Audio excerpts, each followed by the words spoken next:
Goota nutti godha. Saba ta'e malee goota nutti godha. Dhuma hojjete bakkuma jirru kanatti nu hafita. Kino. Mana torba keessa tafe nani kannan jedhu abiddina nyaata. Ani ilma Oromoo isa dhiigaan obboleessa keessanii. Karaa dheeraa kana dagamii kaasee miillaan kutee gara keessan.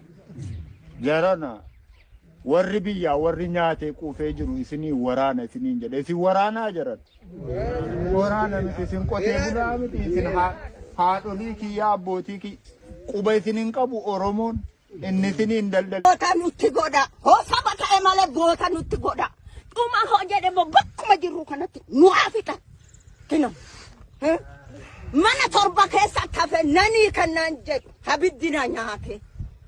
Abiddina nyaatera kino beekan. Ujuma dee hafe haadha waati.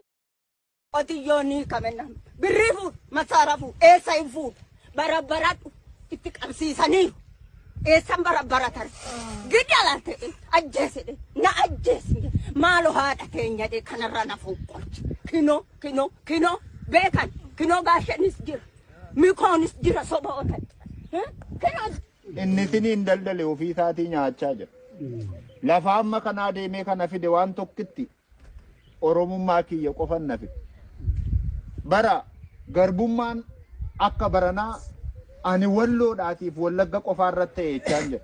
Walloo bar waan lamaan lolame. Takka amantiin ishee Islaama waan taateef lolame. Lammaffaa Oromoo waan taateef lolame.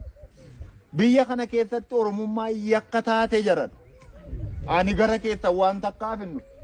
Jarri tokko jiru Islaama gaara tulluu takka irra jiru. Meeshaa gurguddaatiin rukutamaa jiru jennee odoo walitti himnaan lakki nagaadhaa nuun jedhan. Nagaadhaa lafti kun. Maal nagaan jira kun argaan jira miila. Haadha baattee araddaa kana keessa manni walirratti ijaaramee jira mi. Jaallan kiyya ni jaalala keessantu na fide. Elaa fuula rabbiittan siniin jedha jaalala keessantu na fide. Isin qofa miti wallaggaa morma kutanii gatan.